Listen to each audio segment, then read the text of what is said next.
Now, we had an opportunity to go with you on a little tour the other day, and we took some pictures that we'd like to share. Can you kind of describe our trip? Well, we started at Hayes Road and Hook Road, and we read what was on the one marker, as we talked about earlier. We're standing on the corner of Hook Road and Hayes Road at Gloucester Point.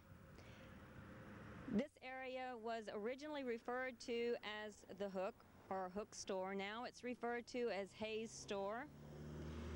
This is an important location because it was the site of the final battle between the militia and the French and the British at the end of the Revolutionary War.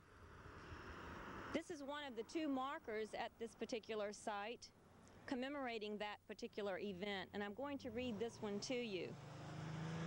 At this point, known formally as the Hook, on the 3rd of October 1781, a fierce engagement took place between the British forces under the command of Tarleton and the Continentals under the command of Luzon. This was the last engagement of the opposing forces before the surrender of General Cornwallis at Yorktown on the 19th of October 1781. This location is where Guinea begins.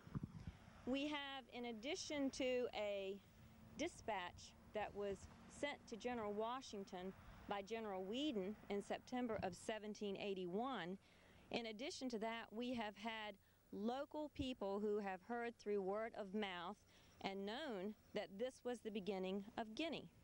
According to Dr. Smith, who had his office and his home here, no longer standing, he said that this is where Guinea begins. In addition to him, Mary Stokes Foster, who is the daughter, living now, of a slave, Simon Stokes, born in 1839 in Guinea, said also that this is where Guinea begins. Now we have this dispatch that General Weedon sent to General Washington in 1781, and this is what he says. The enemy eluded us by coming a half a mile up the road from town, meaning Gloucester Town, and turning down on the right hand, headed for Sarah's Creek, about 2 miles from town, and made a small forage in Little Guinea.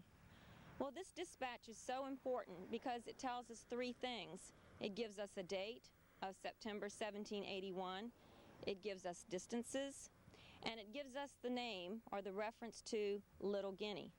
And it tells us that Guinea started on the west side of Sarah's Creek. And based upon the path that the British took to get to Little Guinea, it seems to follow the path that brings you from Gloucester Point, where Vims is today, up to the Hook. So this is one of the most important references we have about where Guinea begins. The other question that comes to mind is this. In his reference, he refers to it as Little Guinea. We don't know why he refers to it as Little Guinea. If it was Little Guinea, was there a Big Guinea? We don't know, and that's research that we're continuing to work on.